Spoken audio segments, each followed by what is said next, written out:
आका फरमाते हैं जिसने रमजान शरीफ में गुनाह कबीरा किया, उस रमजान से लेकर आने वाले रमजान शरीफ तक फरिश्ते उस पर लानत करते हैं। ये लानत क्या है? लानत समझते हैं? लानत का मतलब यह है जिस पे लानत पड़ी वो हमेशा के लिए अल्लाह की रहमत से दूर हो गया। इंसान की लानत क्या है? इंसान की लानत एक जानवर पर हुजूर अलैहिस्सलातु व तस्लीम किसी सहाबी के जानवर पर बैठे थे, वो धीरे चल रहा था। किसी ने कह दिया कि इस पे लानत तो ये धीरे चलता है। हुजूर अलैहिस्सलाम ने उस जानवर के नीचे उतरकर फरमाया जिस पे लानत कर दी गई मैं उस जानवर पे सवारी नहीं कर सकता। ये एक इंसान की लानत का असर है। जिस पे मासूम फरिश्ते लानत करे उसका अंजाम क्या होगा? वो भी एक दो लानत नहीं।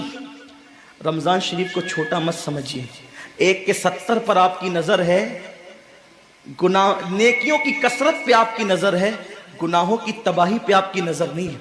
अल्लाह के रसूल सल्लल्लाहु अलैहि वसल्लम ने फरमाया जैसे माह रमजान शरीफ में नेकियों का दर्जा बढ़ जाता है, वैसे माह रमजान शरीफ में गुनाहों का भी मामला बढ़ जाता है। यानी अगर रमजान शरीफ में तुम एक गुनाह करोगे तो और दिनों के अंदर जो गुनाह करते थे अब उस गुनाह से ज्यादा तुम्हें अजाब दिया जाएगा, क्योंकि आपने माह रमजान की हुर्मत को पामाल किया है, आपने माह रमजान शरीफ की इज्जत को पामाल किया है। तो सोचो इंसान की लानत पड़े, ये हाल है। तो जिस पे फरिश्तों की, वो भी एक दो नहीं, पूरे साल तक फरिश्ते लानत करते हैं।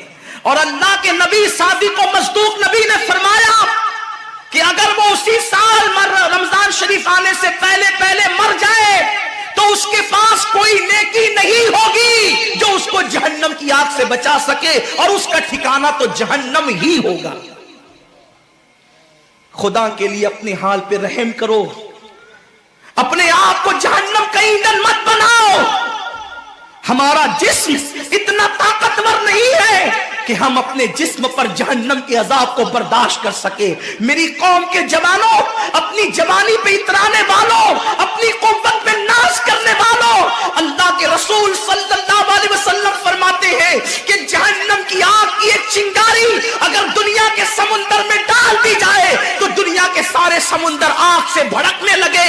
उस चिंगारी को, वो जहन्नम की चिंगारी को समुंदर ठंडा नहीं कर सकते, बल्कि समुंदर को वो एक चिंगारी भड़का देगी और समुंदरों के अंदर आग लग जाएगी। जो एक चिंगारी सारे समुंदर को भड़का दे, अल्लाह अकबर, उस जहन्नम के अंदर ये छोटा सा वजूद, जो छोटी सी, अल्लाह अकबर, अगरबत्ती के चटके को बर्दाश्त नहीं कर सकता, जो चिराग की लौ की तेज को, जो चिराग की लौ की हरारत को बर्दाश्त नहीं कर सकता, जो सिगरेट के चटके पर बेकरार हो जाता है, ये छोटा सा वजूद जब जहन्नम के अंदर दाखिल किया जाएगा उस वक्त इस वजूद का क्या होगा?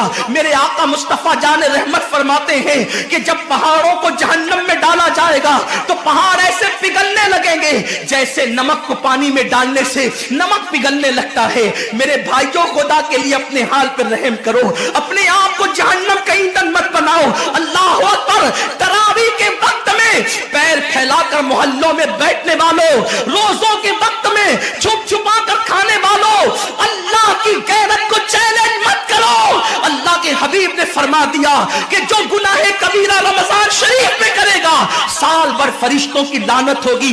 आप कहते हैं मुसलमान कलमा पढ़ता है, मुसलमान नबी का गुलाम है, मुसलमान नबी पे जान कुर्बान करने के लिए तैयार है, इतनी मुसीबतों में क्यों है, इतनी तकलीफों में क्यों है, क्यों तबाह हो रहा है मुसलमान? अरे जिस पर फरिश्ते पूरी साल साल लानत करे वो कौम तबाह न होगी तो क्या होगा?